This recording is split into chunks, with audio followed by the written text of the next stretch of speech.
आज एक बहुत ही दमदार आइडिया पर बात करते हैं कि कैसे किसी भी देश की तकदीर असल में उसके युवा एंटरप्रेन्योर्स के हाथों में होती है।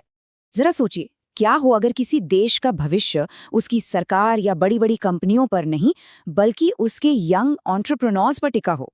और यही सवाल असल में आज की हमारी पूरी बातचीत का सेंटर पॉइंट है। बात कल की नहीं है, न ही आज से 10 साल बाद की, बात है अभी की, इसी पल की। देखिए, हर नया स्टार्टअप, हर नई नौकरी, हर नया इनोवेशन, ये सिर्फ एक बिजनेस नहीं है, ये देश बनाने जैसा है, एक एक ईंट जोड़ने जैसा है। तो चलिए पहले हिस्से में चलते हैं, असली ग्रोथ इंजन।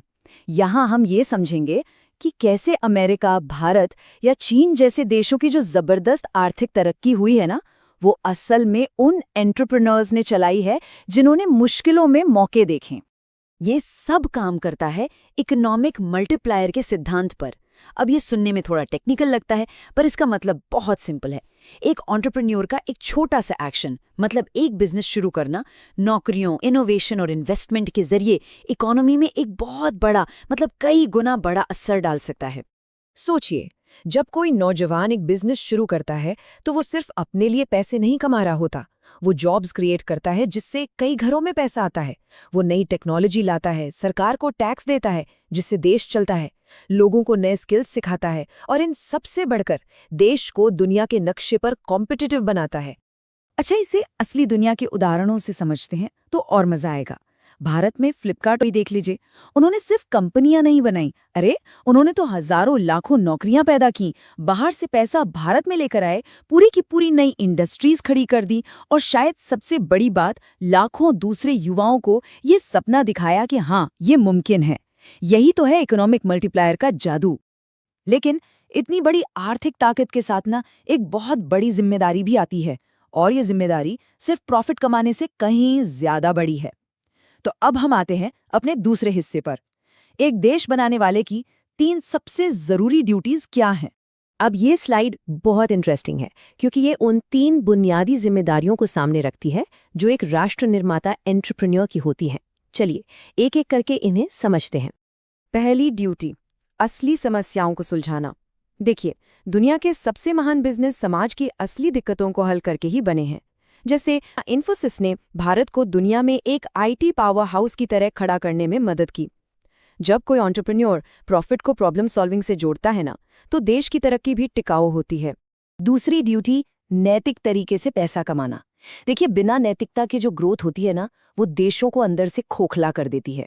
इसलिए युवा एंटरप्रेन्योर्स की ये जिम्मेदारी है कि वो ऐसे सिस्टम बनाएं जो पारदर्शी हों, जहां लोगों को सही सैलरी मिले, वर्क प्लेस सबका हो और बिजनेस पर्यावरण का भी ध्यान रखें। क्योंकि याद रखिए, आज एक स्टार्टअप का जो कल्चर है वही कल देश की इकोनॉमी का कल्चर बन जाता है। और तीसरी ड्यूटी, दुनिया में जाने से पहले अपने घर को मजबूत करना, यानी बिल्ड लोकल फर्स्ट। देखिए, हर युवा फाउंडर का सपना होता है कि वो ग्लोबल स्केल पर जाए, और ये बहुत अच्छी बात है, लेकिन पहले अपने लोकल इकोसिस्टम को मजबूत करना बहुत जरूरी है। अपने शहर के लोगों को नौकरी दें, अपने आसपास से सामान खरीदें, लोकल टैलेंट को ट्रेनिंग दें। जब लोकल इकोनॉमी मजबूत होगी तो देश की जीडीपी तो अपने आप ऑर्गेनिकली बढ़ेगी। तो चलिए अब आगे बढ़ते हैं और देखते हैं कि ये सब आज के दौर में कैसे फिट बैठता है। हम सब इतिहास के सबसे बड़े अवसर के युग में जी रहे हैं, और ये समझना बहुत जरूरी है कि इस बदलती दुनिया में मौके का फायदा कैसे उठाया जाए। आज डिजिटल टूल्स, एआई और ग्लोबल कनेक्टिविटी की वजह से एक छोटे से शहर में बैठा युवा एंटरप्रेन्योर भी अपना सामान पूरी दुनिया में बेच सकता है। शॉपिफाई और स्ट्राइप जैसी कंपनियों ने तो ग्लोबल कॉमर्स को हर किसी की पहुंच में ला दिया है। और आज के टाइम में मौके हैं कहाँ? देखिए, ये कुछ हाई ग्रोथ फील्ड्स हैं: artificial intelligence, clean energy, agritech, fintech, creator economy, digital education और हेल्थ टेक। ये वो मैदान हैं जहां युवा एंटरप्रेन्योर्स वाकई एक बहुत बड़ा बदलाव ला सकते हैं। और ये स्लाइड ये बहुत ही ब्रिलियंटली दिखाती है कि सोच में किस बदलाव की जरूरत है। एक तरफ है पुरानी सोच जो सही हालात का इंतजार करती है, और दूसरी तरफ है एक नेशन बिल्डर की सोच जो कैलकुलेटेड रिस्क लेता है, शॉर्ट टर्म नहीं लॉन्ग टर्म सोचता है, किसी के बताने का इंतजार नहीं करता बल्कि खुद नए स्किल्स सीखता है, और ट्रेंड्स को फॉलो नहीं करता बल्कि तेजी से हालात के हिसाब से खुद को ढाल लेता है। लेकिन एक बात साफ है, ये रास्ता बिल्कुल भी आसान नहीं है। हर फाउंडर को मुश्किलों का सामना करना पड़ता है और आखिर में एक बहुत बड़ा फैसला लेना होता है। क्या वो एक बिल्डर बनेगा या सिर्फ तमाशा देखने वाला? तो चलिए एकदम ईमानदारी से बात करते हैं। इस सफर में फंडिंग की दिक्कतें आएंगी, मार्केट में जबरदस्त कंपटीशन मिलेगा, सरकारी नियम कानून की चुनौतियां होंगी, फेलियर भी मिलेगा और कई बार खुद पर शक भी होगा।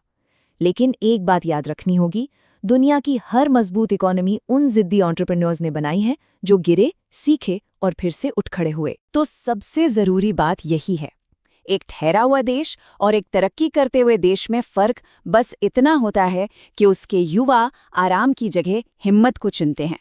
और इतिहास हमेशा बनाने वालों को याद रखता है, देखने वालों को नहीं। तो आखिर में सवाल बस इतना सा है, क्या सिर्फ एक बिजनेस चलाना है या फिर एक पूरे देश को ताकत देनी है?